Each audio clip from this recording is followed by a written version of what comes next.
Hi everyone, in this video I'm going to show you how I did this whale painting in acrylics, and I'm going to have lots of tips first of all on how to blend acrylics.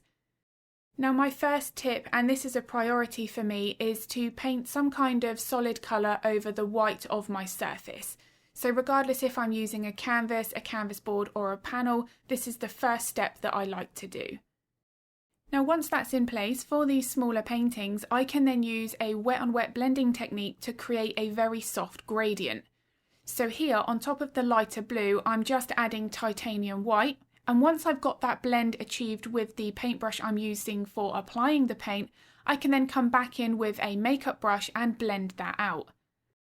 Now this exact same technique can be used if you're working on a larger painting, but what I would advise to do there is to use a fine mist spray bottle to prevent that larger area of paint from drying out. Now you don't want to apply too much water to your surface so that it starts to run down, because you won't be able to blend the paint. The brushes will actually lift that paint rather than soften your edges. So once you've got the balance of water application correct, you can keep acrylics wet for hours if needed. Now what I've done here is a second layer, so I've added more of my blue and then I've come back in with the titanium white. I really wanted to capture this fog mist in the background, and doing it via this way with my wet on wet blending, as you can see here, is giving me a very soft look fairly easily. Now blending acrylics is one of the more difficult aspects of using this medium, but once mastered it can massively increase the depth that we can achieve in our paintings. I therefore like to focus on this thoroughly in my real-time step-by-step tutorials. If any of those are of interest, then I'll link the information to those in the description below. Now at this stage, where I'm wanting to maybe change my colours of my background, or in this situation actually lighten that mist even more, I need to start using my fine mist spray bottle. So what I've done, that layer of the blue is dry. I've then added a layer of water over the top, and now I'm coming back in with more titanium white and then blending that out with my makeup brush. Now the only way that I'm able to capture this blend like this in two separate stages is because I added the water first. If you try to add paint to a layer that is dry and then blend it out, you'll get those darker edges on the edge where that blending brush is smudging that wet paint over a dry area. It's almost like it gets caught, and you can create a bit of a halo around that area you're blending. You can end up with a bit more of a lighter spot in the middle where that paint is wet, and then as you move that brush out, it gets stuck on the edges.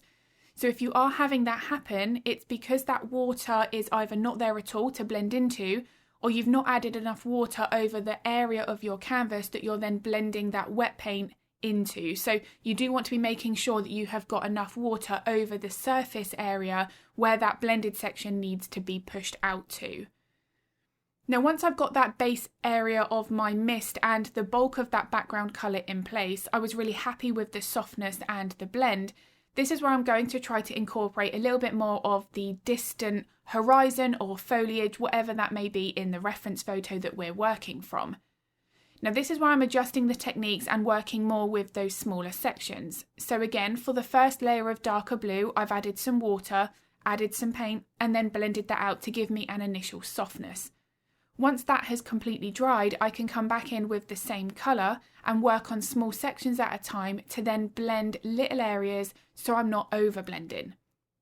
Now the reason this varied technique works so well is because we have more control at each section, and especially on these smaller paintings we can overblend very quickly.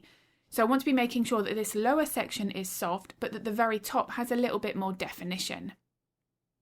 Now one important aspect when working with backgrounds where you do have a horizon visible, it may be a landscape scenery, you want to be making sure that whatever is further in the distance is generally lighter in colour. So as you can see from the photo in the corner of my finished painting, everything in the foreground is much darker. The ripples on the water, the whale's tail, everything there has high contrast. But this section that I'm currently working on, to make it look like it is further away, I have lightened that considerably. Now something else that I feel is really important is to always tell ourselves throughout these painting processes that it all can't be done in one single layer. If I was to try to add this darker section in whilst the lighter blue and that section of mist was wet, then all of this is going to get too over blended. Now, when working with these blending techniques, once we've got those mastered and we're more confident, it's fairly easy to then overdo it. So making sure that we are aware of when to dry the paint and when to blend the paint is crucial. Now again, this is something that I do cover thoroughly in all of my real-time tutorials. Because I add my voiceovers while I'm painting, I'm able to explain everything in the moment. Now this makes even the most complex subject or the techniques that we may be using more simplified and very step by step. Now onto the water, and this is where I needed to still make sure that my contrast was right. So the water that is behind the tail needs to be significantly lighter than the water in the foreground.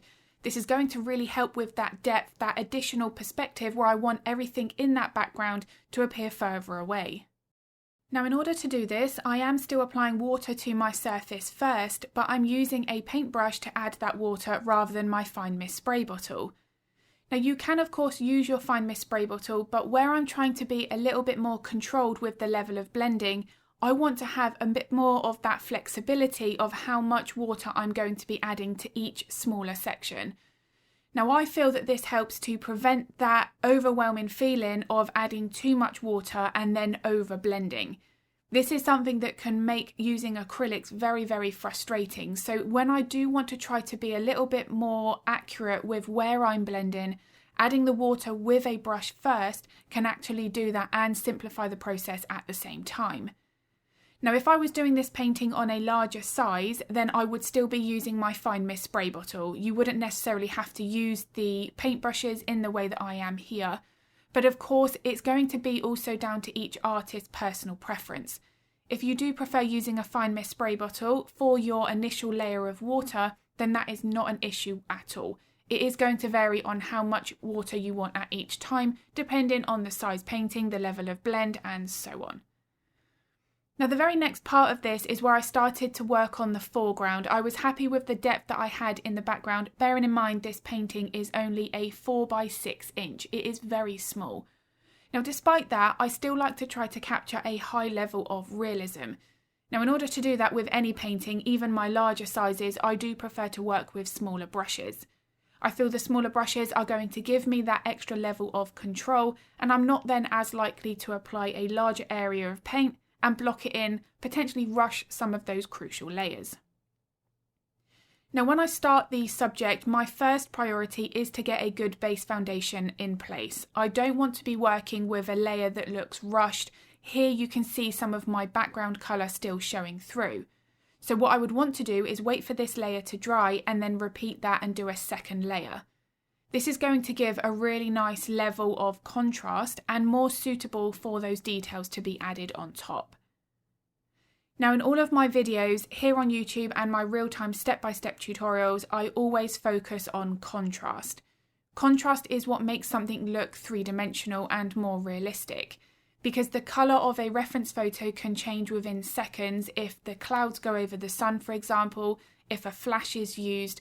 There are many different things that affect the colour, but it's the contrast that's going to have that impact. A great example of this is a grayscale painting or mediums such as graphite where no colour is used at all.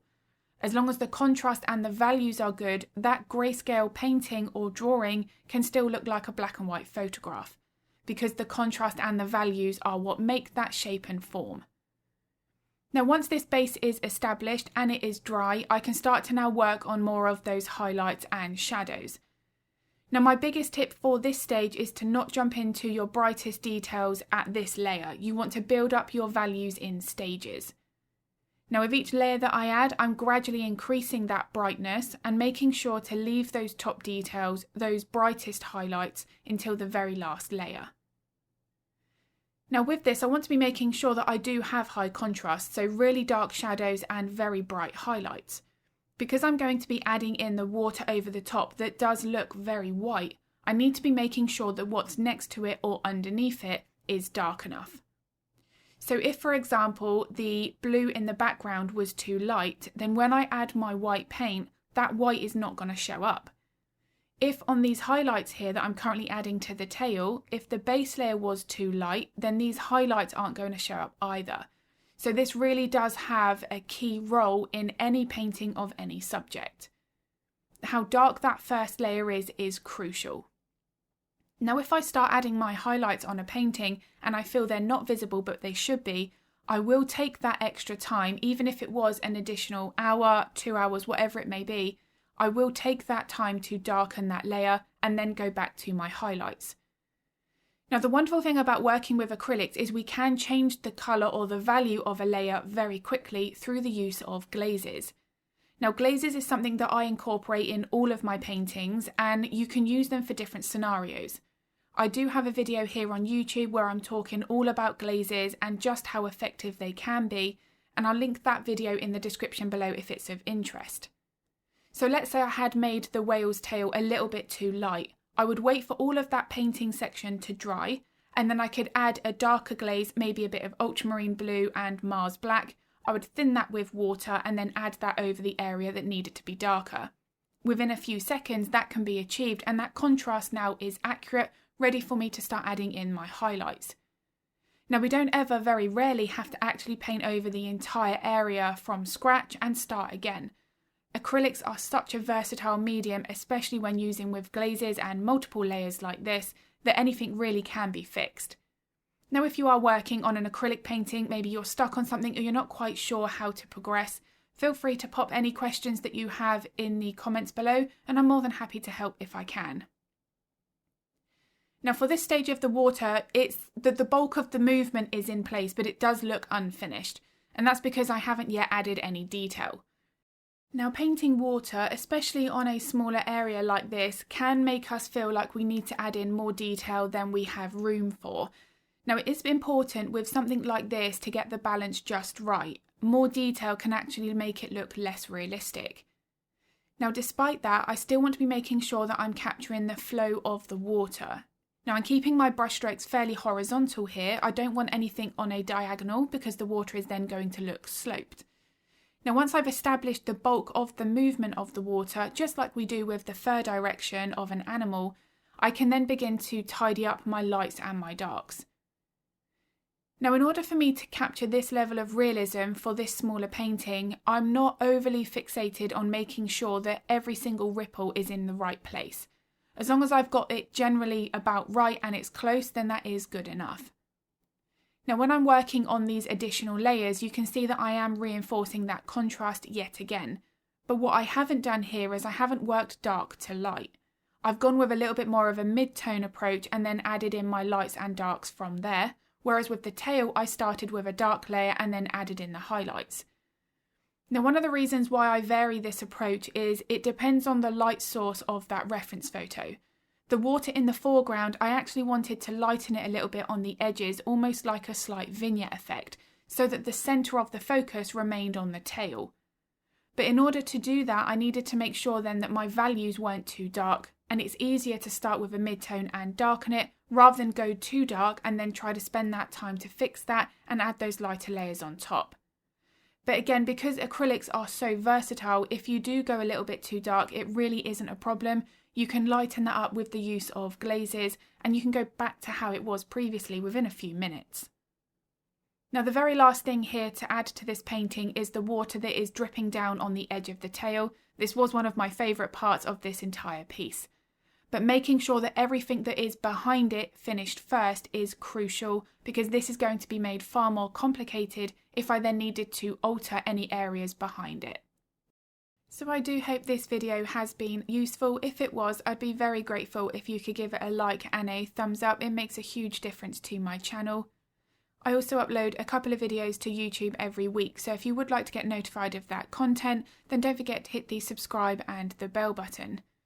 If you are interested in painting along to this or any of my other step-by-step lessons, then I'll link all of the information to those in the description below. If you do have any art-related questions, feel free to pop them in the comments. I'm more than happy to help if I can. And I'm going to be uploading another video next week. But as always, thank you so much for watching.